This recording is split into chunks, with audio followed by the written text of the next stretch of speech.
Assalamualaikum warahmatullahi wabarakatuh. Jumpa lagi Sobat YouTube, di channel Once Dong, sehat dan sukses selalu. Sobat YouTube, pada kesempatan ini, saya menyajikan gunung ketiga tertinggi dari Seven Summit, di Provinsi Jawa Tengah Indonesia, yaitu Gunung Lawu. Mari kita simak. Gunung Lawu adalah sebuah gunung berapi aktif yang terletak di Pulau Jawa, tepatnya di perbatasan Jawa Tengah dan Jawa Timur, Indonesia. Gunung Lawu memiliki ketinggian sekitar 3.265 mdpl. Letaknya di antara 3 kabupaten, yaitu Karanganyar di Jawa Tengah, Ngawi, dan Magetan di Jawa Timur. Status gunung ini adalah gunung api, istirahat, yang diperkirakan terakhir meletus pada tanggal 28 November tahun 1885, dan telah lama tidak aktif, terlihat dari rapatnya vegetasi serta puncaknya yang tererosi.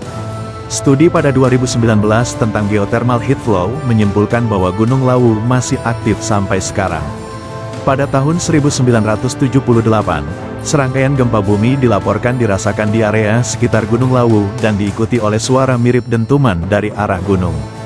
Gunung Lawu merupakan salah satu gunung terdingin di Jawa, setelah Gunung Semeru, dan Gunung Slamet yang merupakan titik terdingin di Pulau Jawa. Di lerengnya terdapat kepundan kecil yang masih mengeluarkan uap air, fumarol, dan belerang, solfatara. Gunung Lawu mempunyai kawasan hutan dipterokarp bukit, hutan dipterokarp atas, hutan montane, dan hutan ericaceous. Memiliki 3 puncak, yakni Hargo Dalem, Hargo Dumiling, dan puncak tertinggi bernama Hargo Dumilah. Di lereng gunung ini terdapat sejumlah tempat yang populer sebagai tujuan wisata, terutama di daerah Tawangmangu, Cemoro Sewu, dan Sarangan.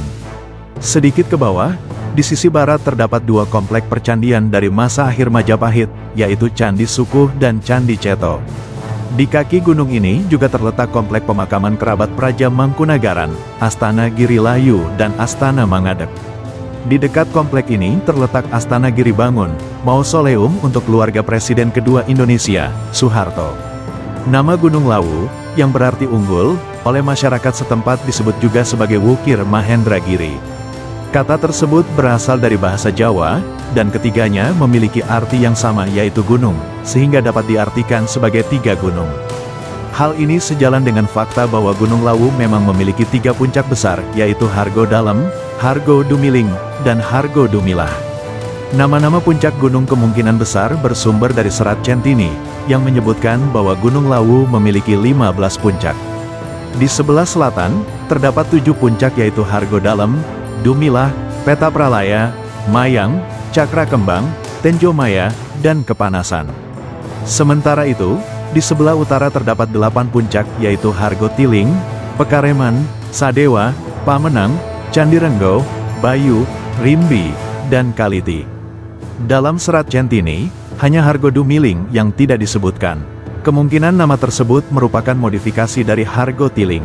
Perkiraan ini didukung oleh puncaknya yang sama rata di bagian utara Gunung Lawu. Purbacaraka menyebutkan bahwa nama asli Gunung Lawu adalah Katong yang berarti dewa. Nama tersebut tertulis dalam Tantu Panggelaran. Gunung Katong adalah bagian dari reruntuhan Gunung Mahameru ketika dibawa oleh para dewa melalui langit Pulau Jawa. Reruntuhan lainnya menjadi Gunung Wilis, Kamput, Kawi, Arjuno, dan Kemukus. Menurut Purbacaraka, Gunung Katong diidentikan dengan Gunung Lawu. Dengan kata lain, Gunung Katong adalah nama kuno untuk Gunung Lawu.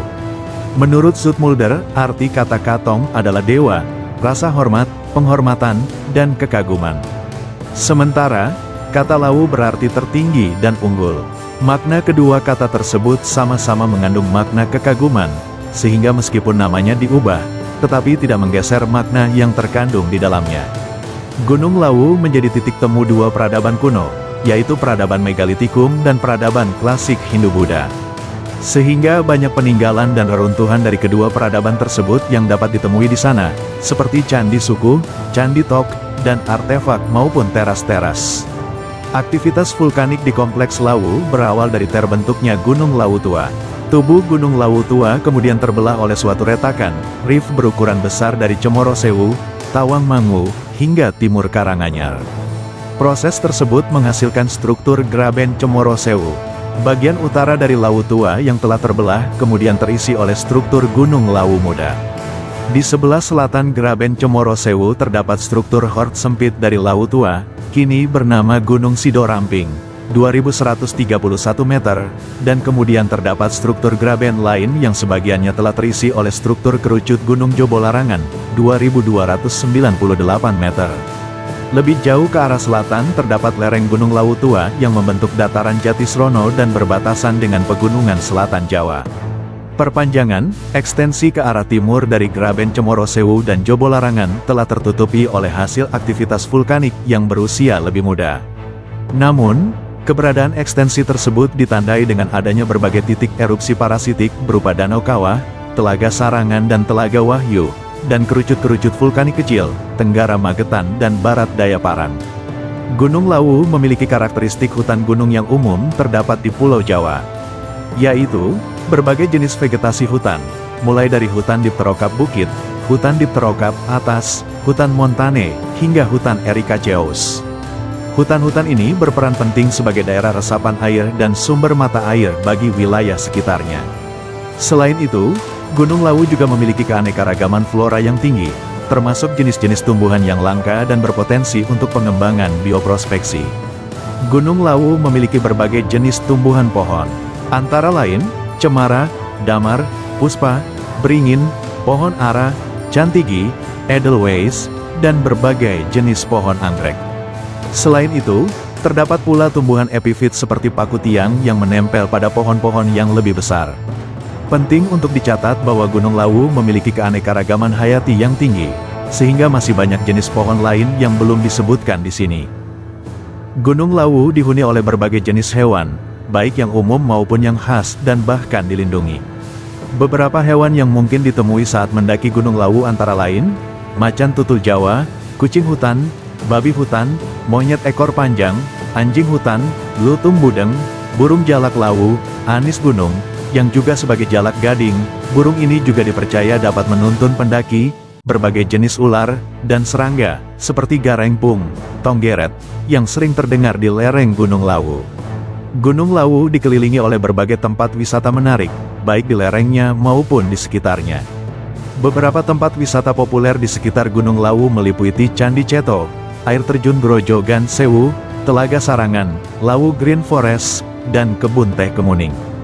Di daerah Tawangmangu, antara lain, Lawu Park, Sakura Hills, dan Tawangmangu Wonder Park, Astana Mangadek, Embun Lawu, dan sumber air Kamulian Watu Jonggol. Di daerah Magetan, Jawa Timur, antara lain, Telaga Sarangan, Serambang Park, Desa Wisata Geni Langit, Randu Gede Hidden Paradise, Kebun Bunga Refugia, Taman Wisata Bedengan Geni Langit, Air Terjun Serambang, Ngawi, Lawu Tritap Adventure Park.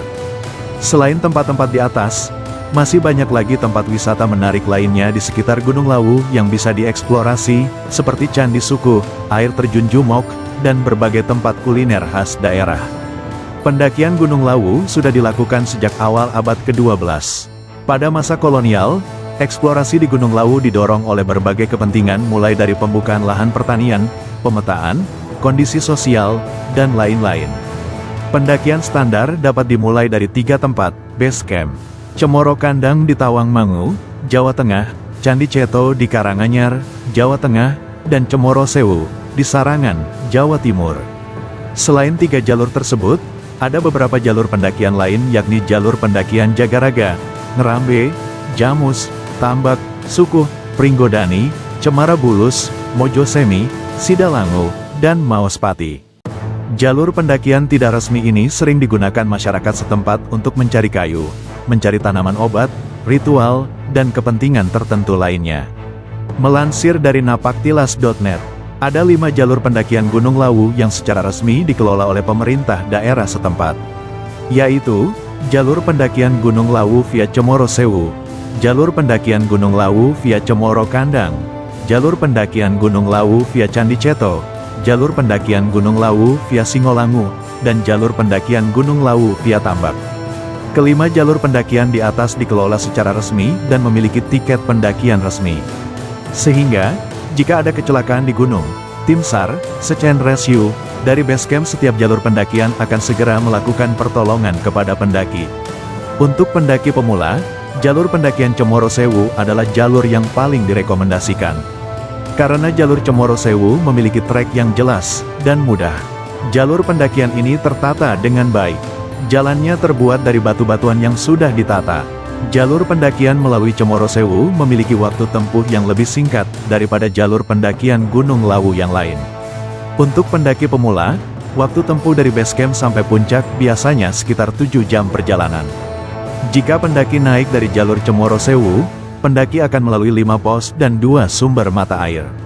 Pertama, pendaki akan melalui sumber air bernama Sendang Panguripan yang terletak di antara Cemoro Sewu dan pos 1. Pendaki kemudian melanjutkan pendakian hingga melewati pos 2 dan pos 3. Jalur pendakian setelah pos 3 hingga pos 4 sudah berupa tangga yang terbuat dari batu alam. Ketika sampai di pos 4, pendaki akan disuguhi pemandangan telaga Sarangan dari kejauhan. Jalur pendakian dari pos 4 menuju pos 5 sudah tidak lagi securam jalur menuju pos-pos sebelumnya. Setelah pos 5, pendaki dapat menemukan sumber air Sendang Derajat. Di pos 5, pendaki bisa mendirikan tenda untuk beristirahat dan lanjut ke puncak keesokan harinya. Pendaki yang masih memiliki stamina juga bisa naik sedikit lagi ke area Hargo Dalam. Di sana juga terdapat banyak tempat camping yang nyaman. Jalur pendakian selanjutnya adalah jalur pendakian Gunung Lawu via Cemoro Kandang. Pendakian melalui Cemoro Kandang akan melewati 5 shelter dengan jalur yang relatif telah tertata dengan baik. Meskipun ketiga jalur pendakian tersebut sudah dikenal secara umum oleh kalangan awam para pendaki yang ingin mendaki Gunung Lawu, sebenarnya terdapat satu jalur pendakian lain yang memiliki keunikannya tersendiri. Jalur pendakian tersebut adalah jalur pendakian klasik Gunung Lawu via Singolangu. Jalur pendakian ini berada di Singolangu, Kelurahan Sarangan, atau sekitar 3 km dari Telaga Sarangan. Sesuai dengan namanya, jalur pendakian ini diyakini sebagai jalur pendakian tertua di antara semua jalur pendakian Gunung Lawu. Selain itu, jalur ini juga diyakini sebagai napak tilas Prabu Brawijaya kelima saat pergi ke Gunung Lawu untuk menghindari kejaran pasukan Raden Patah. Di sepanjang jalur pendakian ini, nantinya para pendaki akan menemukan beberapa situs yang diyakini sebagai petilasan Prabu Brawijaya. Adanya situs-situs petilasan tersebut semakin membuktikan bahwa jalur ini merupakan jalur pendakian tertua dan sudah ada sejak lama. Selanjutnya ada jalur pendakian Gunung Lawu via Singolangu. Pendakian melalui jalur klasik via Singolangu akan melalui 5 pos, yakni pos 1 Kerun, pos 2 Banyu Urip, pos 3 Cemaran, pos 4 Taman Edelweiss, dan pos 5 Cokro Paninggalan. Setelah melalui kelima pos tersebut, para pendaki akan sampai di Sendang Derajat, sebelum mencapai puncak Hargo Dalam dan Hargo Dumilah.